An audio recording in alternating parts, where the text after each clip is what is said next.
नमस्कार, मैं doctor Rishabh Goyal, director Medwin hospital. Action News Live के सभी दर्शकों को दिवाली और एवं छठ पूजा की हार्दिक बधाइयां देता हूँ। 2022 विधानसभा चुनाव में सभी पार्टियां जाति समीकरण बैठाने में लगी हुई है, लेकिन कई जगह ऐसा भी है कि जहां जातिकरण समीकरण काम नहीं आएगा, वहां अगर कुछ काम आता है तो वो आपका व्यवहार, आप जनता के बीच में रहकर कितना काम करते हैं, जनता को कितना समझते हैं, ये सब चीज चुनाव में काम आता है। चुनावी मुद्दा क्या है ये मायने नहीं रखता, आपने पिछले 5 सालों में क्या किया है ये मायने रखता है। मैं बात कर रही हूँ कैंपियरगंज विधानसभा के विधायक की, जिन्होंने जाति समीकरण को तोड़ते हुए जनता के बीच रहकर काम किया है। संवाददाता चंदन निषाद ने ग्राउंड रिपोर्टिंग की। उत्तर प्रदेश में 2022 का चुनावी बिगुल बज चुका है और आज मैं बात करूंगा जातिगत समीकरण की। जो जातिगत समीकरण जो चल रहा है, हर पार्टियां जातिगत समीकरण अपना रही है, लेकिन गोरखपुर जिले में एक ऐसा विधानसभा है जहां पर जातिगत समीकरण बिल्कुल हट के है। वहां पर विकास के नाम पर ही लोग मतदान करते हैं और विकास के नाम पर ही अभी तक वहां विधायक चुनते आए हैं। उन्हीं से हम बात करेंगे माननीय फतेह बहादुर सिंह जी से। मंत्री जी, ये बताइए कि आपका क्षेत्र एक ऐसा है जहां पर जातिगत समीकरण से पूरे ये हट के मतदान वहाँ पे होता है। देखिए, हम लोग सेवा और कर्म में विश्वास रखते हैं। अभी कोरोना काल में जब सारी पार्टियां क्वारंटाइन हो गई थी, उस समय हम लोग जनता के बीच में अपनी संस्थाओं के माध्यम से गांव में जा कर के राशन वितरण और तमाम कार्य करने, दवा बांटने तक का कार्य किए। हम लोग जमीनी लेवल पर काम करते हैं, जनता की सेवा करते हैं और विकास तो बहुत बड़ा मुद्दा है। जातिगत समीकरण धीरे धीरे समाप्त हो चुका है।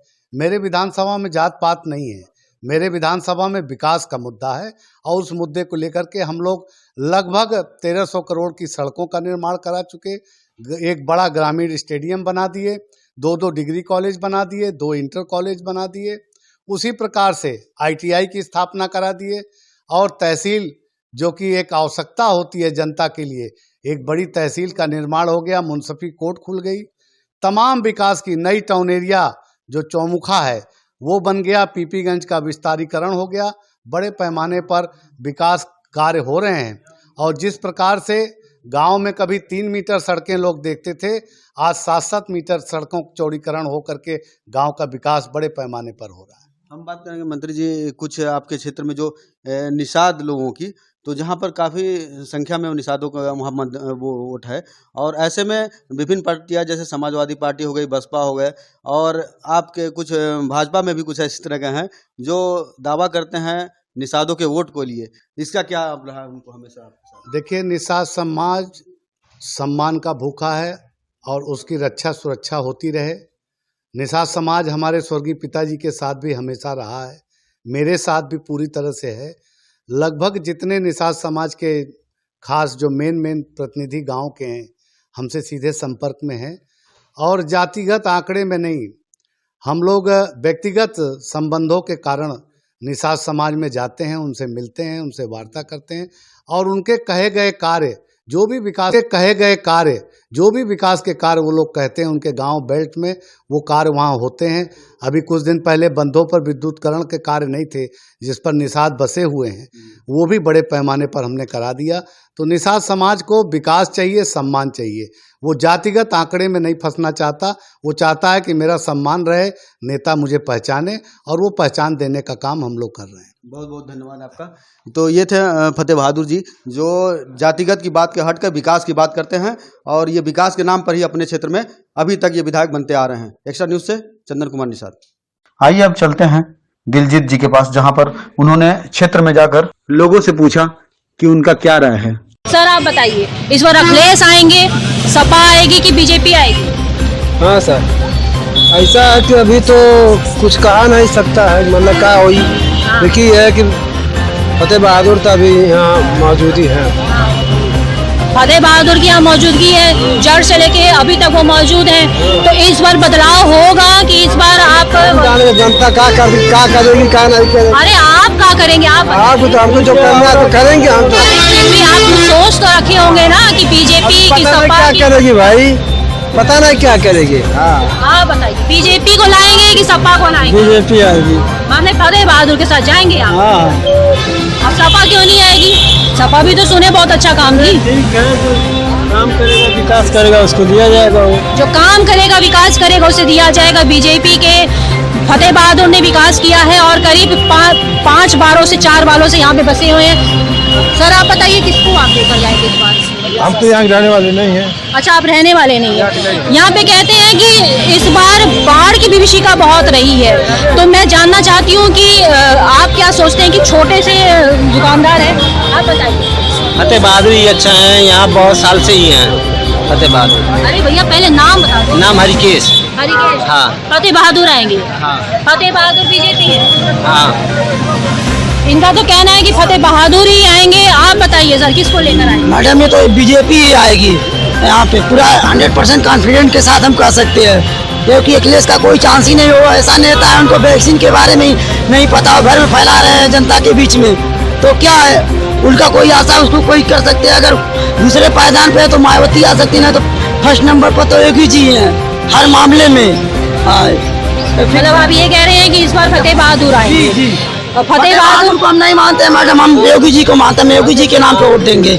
योगी जी के नाम पर ये वोट देने वाले हैं। इनको नहीं मतलब है कि बीजेपी से फतेह बहादुर आएंगे कि कोई और आएगा। इनको बस इतना पता है कि ये योगी सरकार को जिताएंगे, क्योंकि योगी सरकार ने बाढ़ की विभीषिका में बहुत अच्छा बेहतर काम किया है और इनका मानना है कि वो उसे ही लेकर आएंगे। आप किसे वोट देंगे? बीजेपी को। क्यों बीजेपी को क्यों वोट देंगे, ऐसा क्या है? इसलिए कि कुछ पहले सरकारों से बेहतर है ये।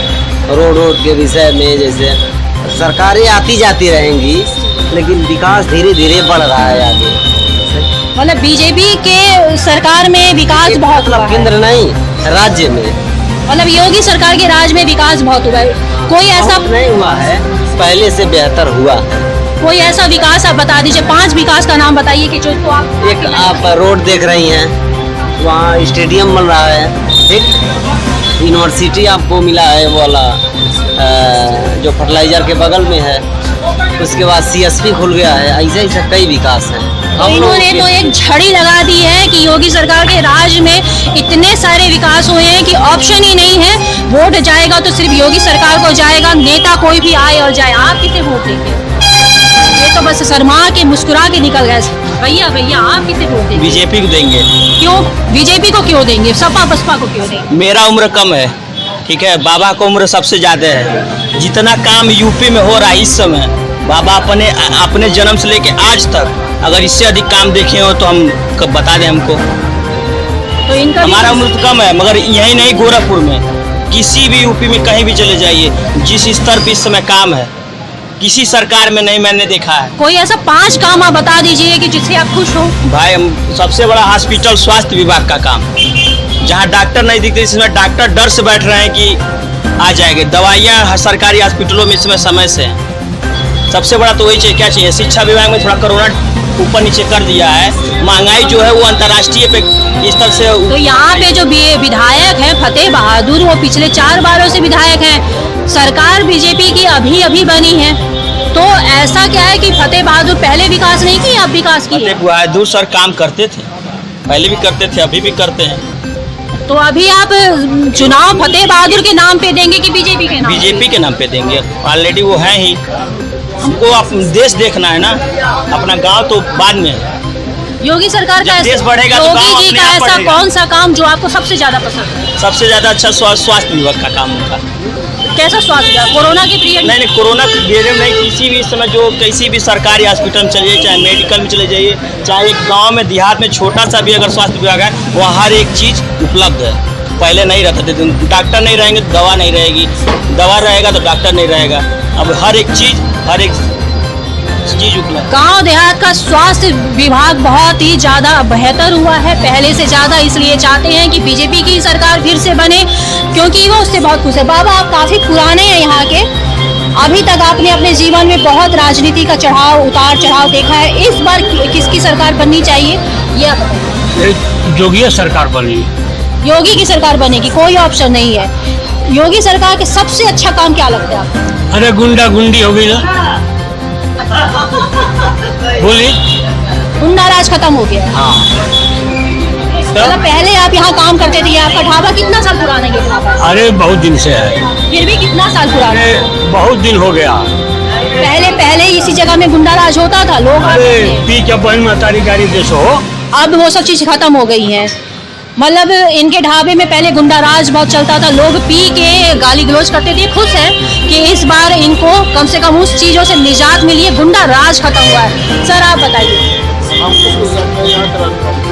इनको फिलहाल कोई जानकारी नहीं है, ये यहाँ के रहने वाले नहीं है, तो हो सकता है राजनीति भी इनके क्षेत्र में कुछ और रही होगी। फिलहाल अभी हम किसी और लोगों से मिलेंगे, तब तक के लिए नमस्कार।